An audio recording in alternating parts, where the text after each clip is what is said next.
I'm John Skinner, and this supports my book Striper Pursuit, and you can learn more about the book at striperpursuit.com.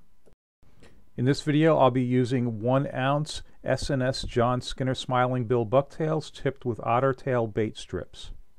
And those are available at J&H Tackle. Alright, the visuals on this one's, they're just going to be great. Something that's somewhat unusual is I'm going to have false albacore right up against the shore here. There are thick schools of very small bay anchovies, and boy, the fish have just got them pinned in here, and they're going to have them pinned in here for hours. And all right, so the background on this trip is this is like, I don't know, I think it was about 11 o'clock in the morning. I had already done albie fishing earlier in the morning, caught a bunch of albies. So in this situation where the albies are going to be just almost impossible to catch, I mean, at one point before I started taking video, there was a guy fly fishing, and a very experienced fly fisherman, and yeah, they wouldn't touch his offerings either. So yeah, we're going to get to look at the albies, and at some points prior to shooting the video, I did try, just for curiosity, a couple of soft plastics and some small metal stuff in front of the albies, and they just didn't want to hit. And since I'd already caught some prior to this, I decided I'm just going to focus on the bass, stick to the bucktails, and enjoy watching the albies, but they're safe from me on this trip. And a couple times I'll actually speed the bucktail jig up really fast to try to get them to hit, but they just absolutely show no interest. Now, as for the bass, they are very picky too. You're going to see times where these fish are going to be so thick in front of me, and I go right through them, and yeah, they don't hit. I mean, they're basically swimming through the thick bait schools with their mouths open, and yeah, they're keyed on that stuff. And what I noticed was when they were just swimming around, and you'll see times where you're just going to see dozens and dozens of them swimming by, in that state, they just didn't want to hit. But when they would start blitzing up and feeding, yeah, then they would definitely take the lure. And yeah, so I did end up catching a lot. Felt like I should have caught a lot more. Now, I saw no bluefish on this trip. This was all bass and albies, and this was recorded in Long Island Sound in mid-October. Now, bucktail always seems to be a good choice, and what I really like about it, the single hook, I've got that barb crushed down. I want to make it really easy to get these fish off without any damage, because, yeah, I'm going to release them all. I'm only going to get a few keeper bass. The minimum size limit is 28 inches. I'm only going to get a few that are going to exceed that, and a lot of them are really small. There's a mix of sizes in here, and yeah, most of the catch are going to be smaller bass, probably like 20-inch range, and some even smaller than that.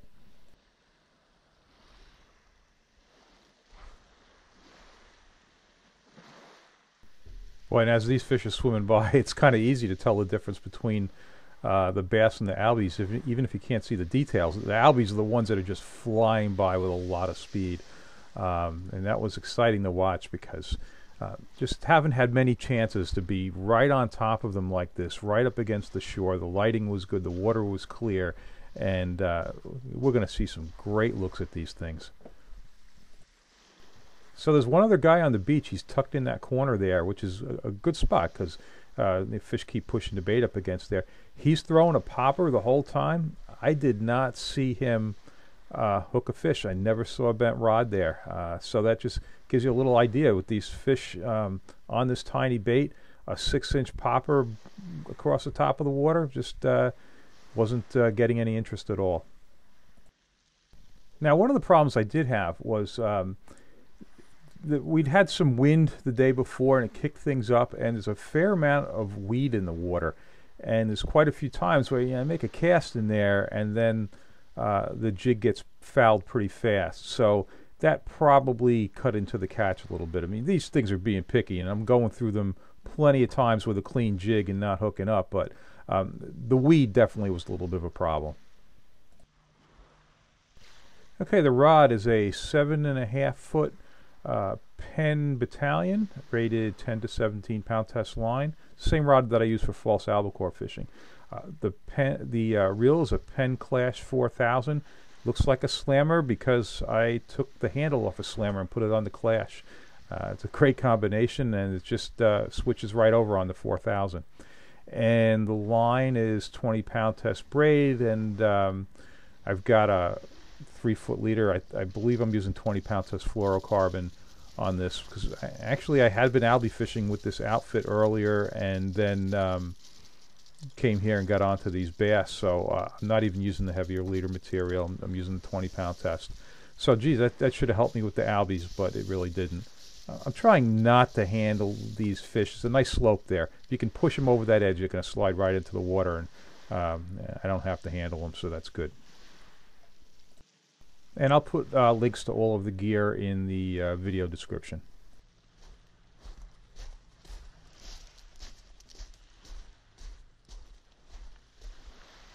So narration-wise, I don't have too much more to say. I might pop in a few times along the way, but for the most part, just sit back, enjoy the action, and thanks for watching.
Yeah, so clearly a little better one here. Unfortunately, my battery cuts out. So, all right, thanks for watching all the way through.